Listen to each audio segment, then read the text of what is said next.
In theaters now from Neon is the new horror film Cuckoo, directed by Tilman Singer and starring Hunter Schafer and Jan Bluthardt and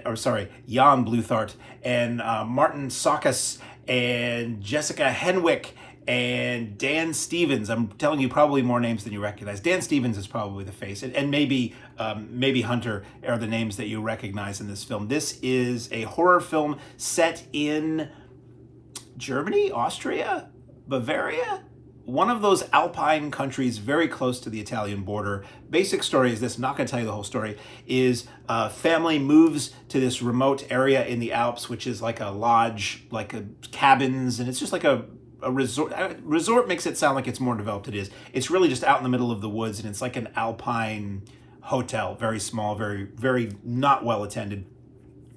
Father, new wife, young daughter who can't speak, and daughter from a previous marriage who has a chip on her shoulder. Her mother has just passed away. She doesn't really want to be there. She doesn't like the new mother. She thinks the mute sister is annoying. She's in a band. She misses her bandmates, and she's off in another country, and she can't be around anybody she knows. Winds up getting, I'm not going to tell you the whole story, winds up getting a job at the hotel, and then things get weird. Dan Stevens stars as the man who helped organize the family coming there. Apparently they're going to go in together on designing and building a new resort, a new hotel. He knows the father and mother-in-law, let's say, from the past, and he's trying to be very helpful, but he's very German or Austrian and very weird. Things get disturbing in this film.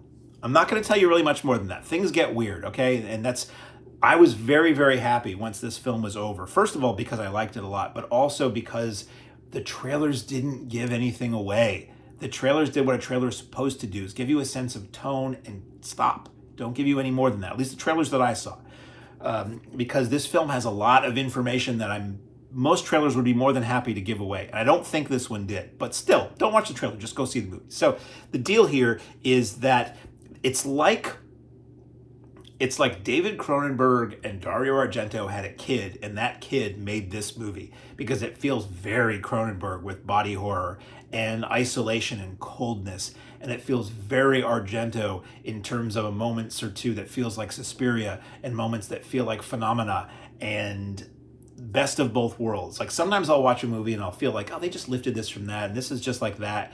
And if the movie isn't that great, I just feel annoyed that it's making me think about better movies.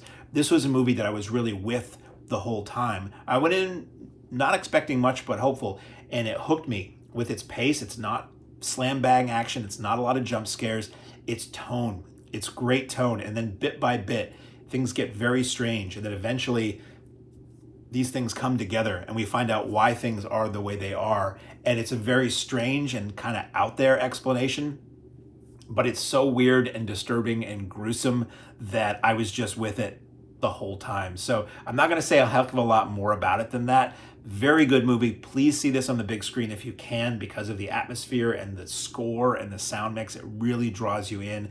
We saw this, I think we were 4 people in the entire theater. So best way to see a horror movie is in a theater. Best way to see a horror movie sometimes is with a crowd who's really reactive to it, but also to see it almost alone or wondering if you're alone in the theater. It adds to a little creepy aspect of that. But very fine film, good performances. Really enjoyed this.